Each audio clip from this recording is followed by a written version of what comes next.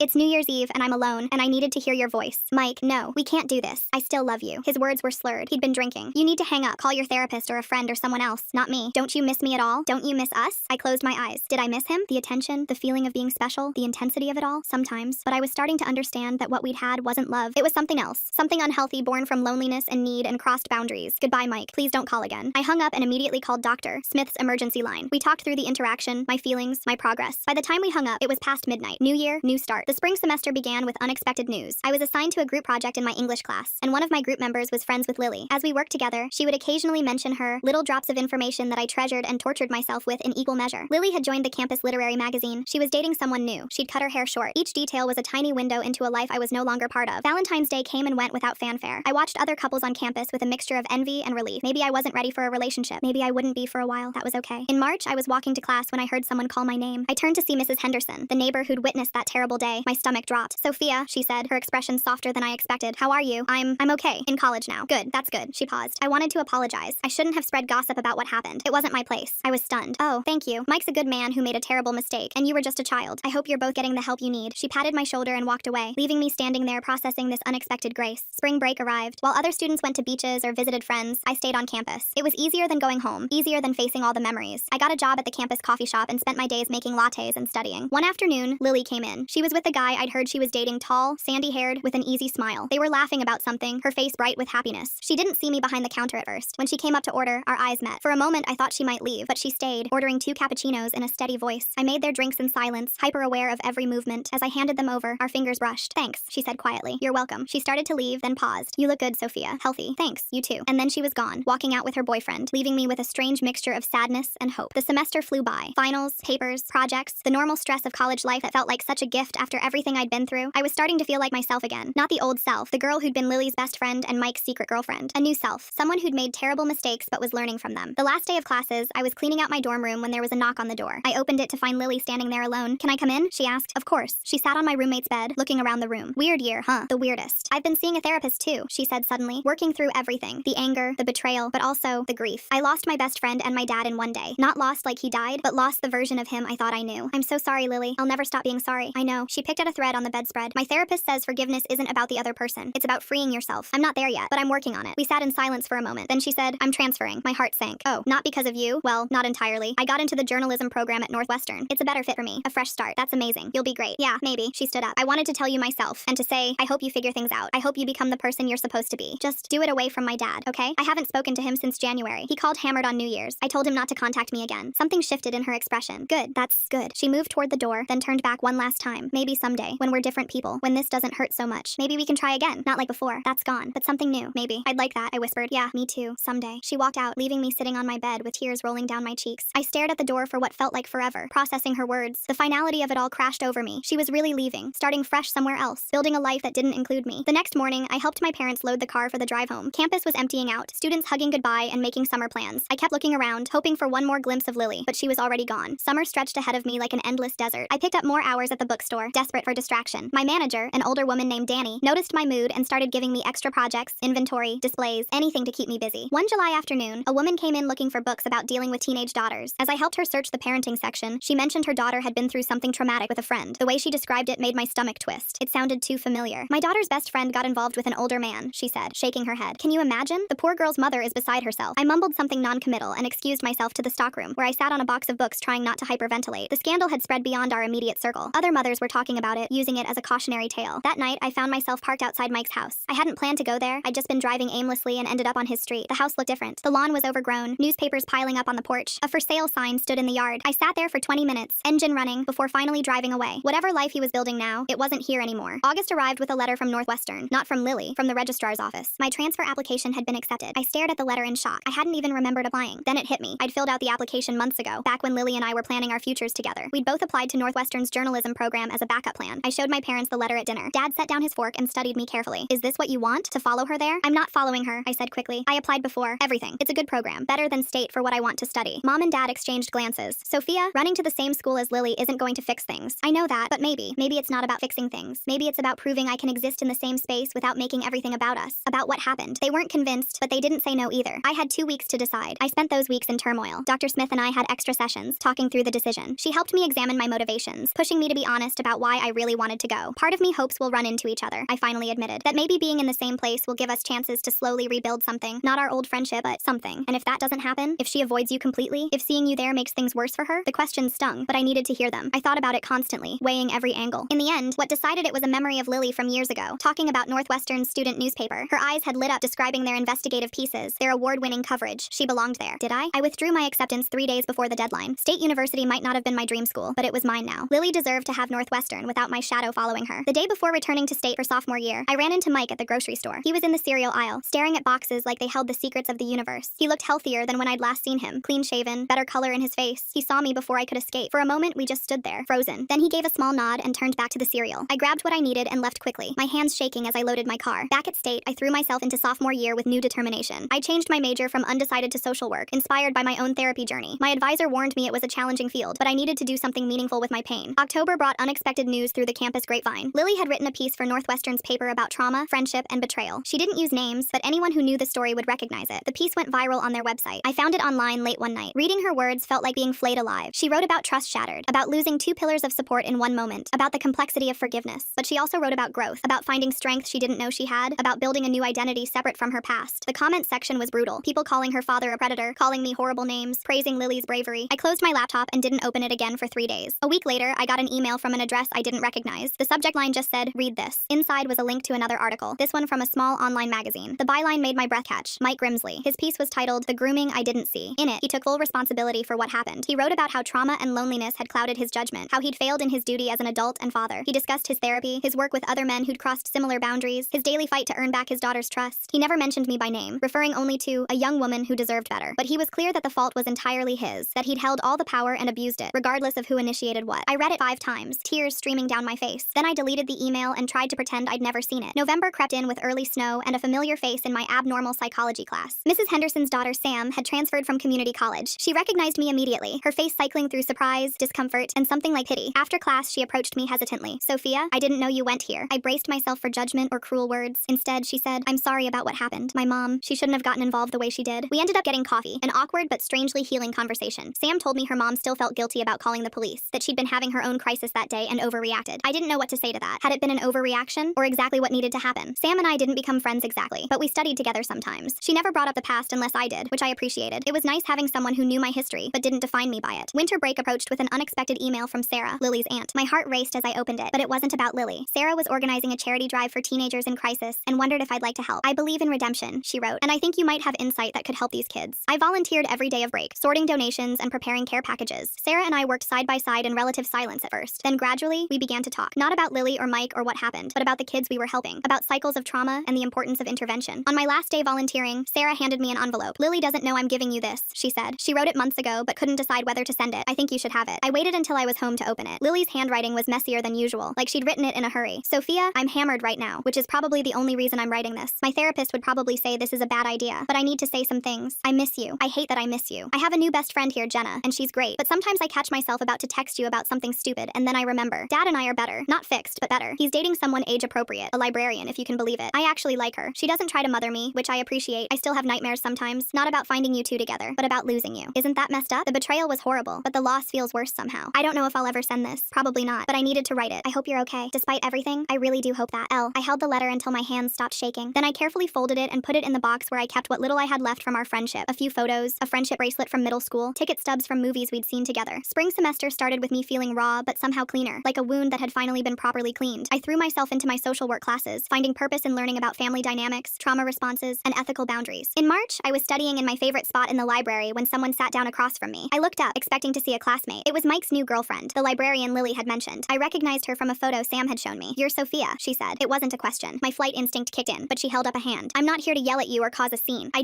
needed to see you, to understand." We talked for an hour. Her name was Sama, and she was nothing like I'd expected. She was kind but direct, asking questions about my childhood, my family, my time at the Grimsley house. She wasn't trying to understand what happened between Mike and me. She was trying to understand who I was beyond that. "He talks about you sometimes," she said finally. Not romantically, more like you're a ghost he's trying to make peace with him and Lily both. "How is she?" I couldn't help asking. "Thriving at Northwestern. She's assistant editor of the paper now, dating a nice boy who treats her well." Sama paused. "She's coming home for spring break next week. Mike's terrified she'll find out we met and be upset." "I won't say anything."